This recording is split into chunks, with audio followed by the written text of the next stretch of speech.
нөхцөлийн өөрчлөлт гэж яриад байгаа зүйл дээр л илүү анхаарахгүй л нэрсээ ойлгохгүй юм байна. Зүгээр яг ер нь бол одоо баян ядуугийн ялгаа маш их болж тийм ээ. Нэгүр л 1% одоо хит их хэмжээний эрх мэдэл, хит их хэмжээний одоо санхүүгийн эрх мэдэл уул уурхайн лицензүүд өнгөрсөн одоо 20-25 жилийн хугацаанд төвлөрсөн л үнэ. Тэр нь бол тэр өмч өвчлөлтэй холбоотой жолоо асуудал байгаа. Мэдээлэлд ойрхон байсан хүмүүс нь лиценз авсан. Тэр хүмүүс нь уул уурхаад орсон ийм байгаа.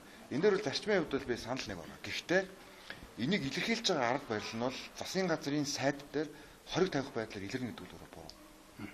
Тэгж бодож. Тэгэх юм бол тэрийг өмнө ярьж болох байсан. Тэгэхээр энийг бол бид нэр тогтолцооны хувьд ялгаж салгахгүй бол бас тийм туйлшрал руу орчих вэ гэж миний бас болгоомжлж байна. Монгол улсын ерөнхийлөгч бол өөрөө ингээд энэ 30 гэр бүл байна гэдээ хэлчихлээ. Магадгүй зүгээр энэ чинь нэг энгийн нэг субъект биш үү? Төрийн тэргүүн гэдэг утгаар нийгэм бас нэг ноцтой харж байгаа. Тэгэхээр зүгээр үгдгийн үнэхээр ийм асуудал байгаа эсэхийг шалах хэрэгтэй байна. Тэгээд зарлах хэрэгтэй шүү дээ. Тэр чинь тэгээд 30 хүний л нэр ярьж байгаа юм байна. Үнэхээр тийм байгаа бол 1-ээс 30 тэгэл зарлах хэрэгтэй. Яагаад зарлж байгаа гэдэг үндслээ ярих хэрэгтэй. Тэгэхээр нэг зүйлийг хэлэхэд сонгуулийн кампанит ажил бол өөрөө тийм ээ. Одоо Монгол улсын төрийн тэргүүний зүгээс хийж байгаа энэ бол маш харамсалтай үйлдэл байх хэвээр.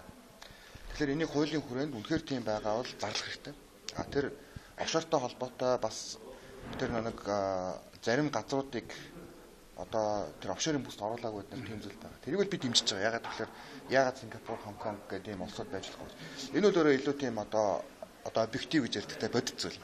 Тэр 30 гэр бүлгээд нэгэнтээ зарласан албан бичгтэр ингээд орцсон байгаа тохиолдолд шууд зарлах хэрэгтэй. Тэгээ одоо энэ дотор байгаа тэр 30 гэр бүл дотор байгаа хүмүүс аль аль талдаа хаана байгаа юм? Тэрийг нь гаргаад тэгээ тэрэн дээр одоо жишээлбэл нийгмийн хилцүүлэх юм өрнүүлээ явах нь зүйтэй. Тэгэхгүй бол ерхий сэдвийн эрх мэдэл рүү ингэж халдах замаар ингээд яваад дургу хөрснөө ийм байдлаар дуртайгаа өөр байдлаар ингэж авч явах юм бол явандаа ард түмний дэмжлэг алднаа. Явандаа одоо жишээлбэл энэ дээр субъектив байдлаар хандж гэнэ гэдэг ийм зүйл бий болно. Энэ нь дахиад одоо хоёр институцийн мөргөлдөөн болно.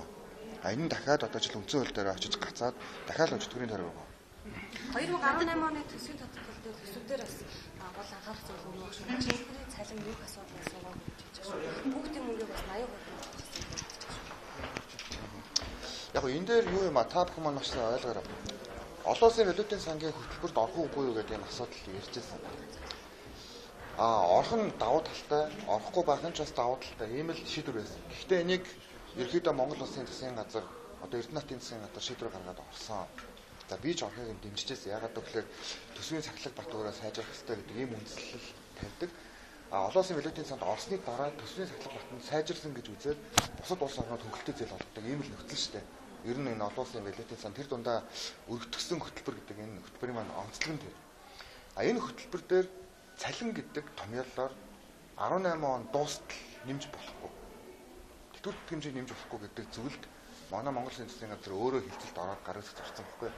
Тэгэхээр цалин нэмнэ гэхлээр энэ хөтөлбөрөнд авахгүй байна. Тэгэл одоо аргаа ороод энэ нэг төрийн албан хаагчдыг нэг удаагийн тэтгэмжтэй ингээд ийм зүйлийг хийгээд байгаа нь бол цалин гэдэг тэр гэрээнээсээ өөр байдлаар яг бодит орлогоо олох уу гэдэг байгаа ийм одоо хайлт юм болж бодож байгаа. Энэ бол нэг оновчтой зүйл биш. Гэхдээ яг энэ үед 18 он хүртэл энэ олон улсын валютын сангийн хөтөлбөрөөр авч үлдэхийн тулд арга буюу хийж байгаа юм үйлдэл гэж би харж байна.